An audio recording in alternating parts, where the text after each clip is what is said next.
Nah, ini yang harus ditangkap ini, orang-orang seperti ini nih. Iya, iya, iya. Karena ini menimbulkan energi negatif ya. Energi negatif itu yang harus kita hilangkan.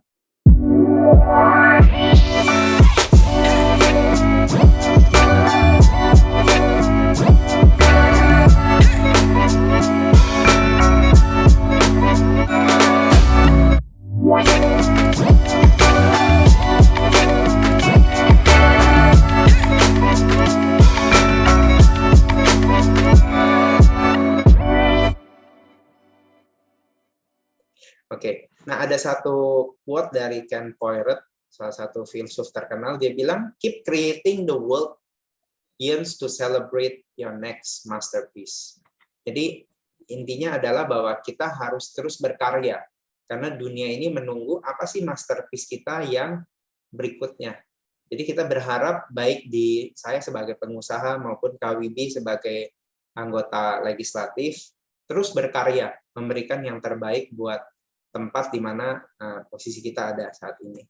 Nah, sesuai dengan tema kita, Indonesia Tangguh, Indonesia Tumbuh, KWB sendiri harapannya apa buat Jakarta secara khususnya maupun Indonesia secara umum? Ya, untuk khusus warga Jakarta, kita meningkatkan kepedulian satu sama lain lah.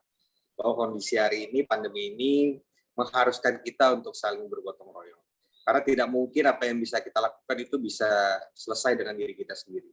Butuh effort daripada seluruh stakeholder yang ada di khususnya di DKI Jakarta ya. Misalnya contoh kita tuh nggak bisa kita tuh hanya menggunakan masker, sementara di lingkungan kita tidak menggunakan masker. Tidak bisa kita menjaga protokol kesehatan sendirian, tapi yang lain itu tidak melakukan protokol kesehatan. Jadi semua itu salinglah mengisi, saling tahu, saling mengingatkan bahwa kondisi hari ini pandemi. Yang kedua, dari sektor kesetiakawanan sosial. Nah, orang yang memiliki kemampuan lebih ataupun hal-hal yang berbau material lebih, ya bantulah orang-orang yang sedang kesulitan. Jadi jangan orang juga ibaratnya dulu ada satu kisah di mana orang memasak satu masakan di rumahnya. Itu kalau dalam Islam itu bila mana aromanya tercium di tetangganya, wajib yang nilai-nilai ini harus kita berikan kepada tengah-tengah masyarakat. Kepedulian di antara sesama. Jadi tidak hanya untuk melindungi diri sendiri, ataupun kayak misalnya contoh masalah oksigen ketika ada kelangkaan oksigen. Orang itu memiliki oksigen, tapi dia tidak terkena COVID. Dia beli oksigen itu hanya untuk secure dirinya kalau bila mana nantinya dia terkena COVID membutuhkan oksigen. Padahal tetangganya yang sebelahnya itu membutuhkan oksigen, tapi dia tidak berikan itu. Nah, kayak kelangkaan yang terjadi di Jakarta itu adalah sifat daripada keegoisan daripada masyarakat itu sendiri. Di mana dia mementingkan dirinya sendiri dibandingkan kepentingan. Dia beli obat COVID, dia borong semua. Jadi sifat-sifat seperti itu ada sifat-sifat yang serakah, rakus, dan itu pasti ahli daripada neraka kalau dalam ahli-ahli agama gitu. Jadi ini yang harus kita perhatikan, dan controlling daripada pemerintah juga harus sangat amat tegas dalam hal melihat hal-hal itu. Jangan biarkan masyarakat itu menjadi buas saling memakan di antara mereka gitu. Ya. Jadi justru di tengah pandemi ini kita harus saling berbagi ya intinya ya, saling berbagi. Jadi kita jangan hanya fokus sama diri kita sendiri, kelompok kita sendiri, tapi juga berbagi kepada sesama kita, apalagi orang yang dekat sama kita. Dan untuk para influencer juga, jangan juga mempertontonkan kemewahan, kebahagiaan yang berlebih di tengah penderitaan orang, itu kan juga nggak bagus ya. Kita harus lebih berempati lah terhadap kondisi bangsa hari ini, bahwa ada di beberapa tempat orang yang kehilangan pekerjaan, harus kesulitan untuk membayar uang kos mereka nggak tahu bulan depan mau tinggal di mana, tidak ada uang buat anak sekolah atau segala macam. Sementara di sisi lain orang-orang yang menjadi public figure itu mempertontonkan kebahagiaan yang berlebih. Bukannya maksudnya kita paham gitu loh, itu kan uang dia berhak untuk melakukan apa saja, tapi ketika dia menjadi public figure ataupun tokoh, dia harus lebih peduli dengan perasaan sekitar, karena dia adalah figur yang dicontohkan oleh orang banyak. Dan ini yang konten banyak yang terjadi di TikTok, di Instagram, di mana orang terlalu berlebihan menunjukkan kelebihan yang dia miliki. Nah, sementara daripada regulasi yang kita punya dari Undang-Undang Penyiaran tidak masuk dalam ranah digital seperti itu.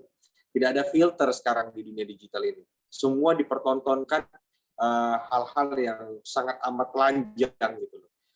Ini menjadi problem serius bagi bangsa ini. Bukan maksudnya negara ini harus otoriter, harus mengawasi semua hal, tapi harus ada batasan ketika norma sudah tidak lagi berjalan, sudah tidak ada lagi perasaan tidak enak untuk mempertontonkan kemesraan yang berlebih misalnya, ya kan? Ya. Tidak, budaya itu sudah mulai bergeser. Nah, pemerintah harus hadir untuk meluruskan itu semua. Iya, jadi istilahnya jangan riak lah ya kita ya, jangan terlalu pamer gitu ya. Kita harus lebih banyak berempati ya, berarti ya di zaman pandemi ini. Nah, kita juga di SBP kita ada tidak juga seperti tidak gimana?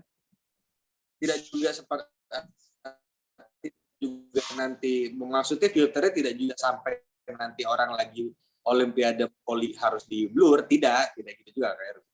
Iya, benar. Jangan over juga, jangan over.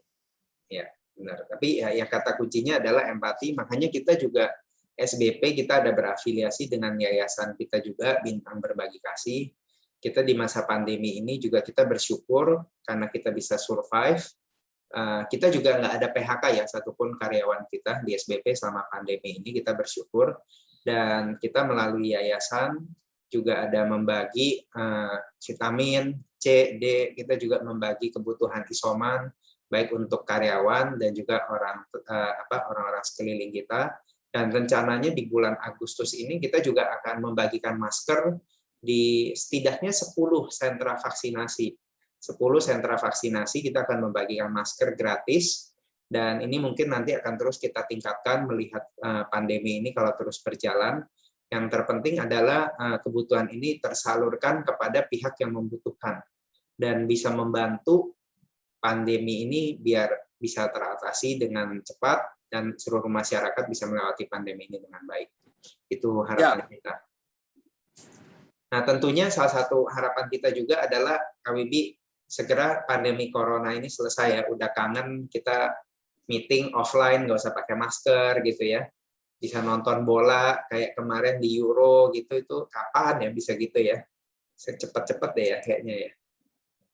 Iyalah. Ya, makanya kita mungkin harus segera kebut vaksinasi biar herd immunity ini bisa terus cepat ada di Indonesia. Dan ya itu kayaknya harapan kita semua. Mungkin dari KWB ada 1-2 patah kata terakhir buat para penonton kita.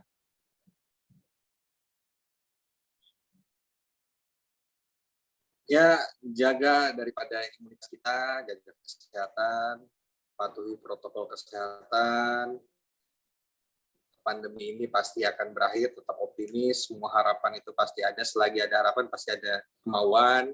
Jangan patah semangat menghadapi situasi. Bagi yang memiliki kelebihan, bantu sekitar, jangan hanya untuk diri sendiri, sur-sur diri sendiri aja, bahagia diri sendiri, sementara tetangga sebelah terus dia sekarat, dia diam saja. Jadi tingkatkan kesetiakawanan sosial di antara kita. Siap. Oke. Ini sebenarnya masih banyak sekali yang pengen diobrolin, cuman karena durasi juga nggak bisa kelamaan. Mudah-mudahan ini diskusi kita bisa bermanfaat. Terima kasih banget Kak Wibi Andrino, Ketua Fraksi DPRD Nasdem DKI, atas waktunya sudah mau jadi narasumber di acara intro kita. Sama-sama Kak Erwin, thank you juga ada kesempatannya bicara. Oke, kita pamit dulu, undur diri, dan salam Game Changers. Oke, terima kasih. Thank you Kak Erwin. Thank you Kak Wibi.